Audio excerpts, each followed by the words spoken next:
అందరికీ నమస్కారం. నాది వరంగల్ నుంచి మేడారం అమ్మవారి సమ్మక్క సారక్క మేడారం మేమందరం పాదయాత్ర చేసుకుంటూ వరంగల్ నుంచి మేడారం వెళ్తున్నాం.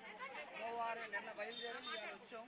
ఆ మహాతల్లి దేవాలయ కట్టమతల్లి దేవాలయ వచ్చి మహాతల్లి దర్శనం చేసుకున్నాం. అలా ఇప్పుడు బయలుదేరి మేడారం వెళ్తున్నాం. ఆ మహాతల్లి దేవాలయ అందరి మనుషులు కోరికలు నెరవేరాలి. అన్ని విధాలుగా తల్లి తరతరాల నుంచి మాకు అనుకున్న కోరికలు నెరవేరుస్తుంది.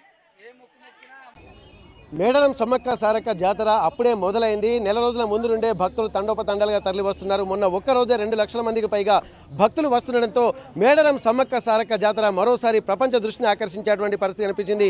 ఇక్కడ ఆసియాలోనే అతిపెద్ద గిరిజన జాతరగా పేరొందినటువంటి సమ్మక్క జాతరకు రావడానికి కూడా భక్తులు ఇప్పటి నుండే తండోపతండాలుగా తరలి వస్తున్నారు.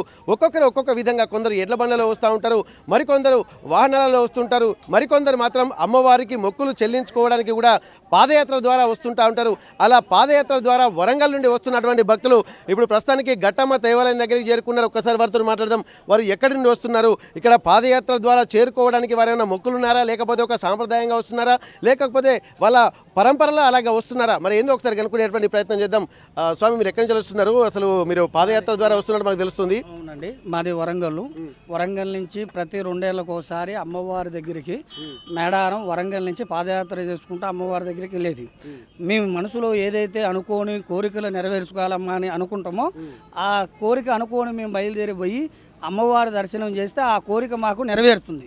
ప్రతి 2 ఏళ్ళకు ఒకసారి అలాగే జరుగుతుంది, అలాగే నెరవేరుతుంది. అందువల్ల ఈరోజు కూడా ఆ మహాతల్లి దేవాలయం నిన్న వరంగల్ నుంచి బయలుదేరాం.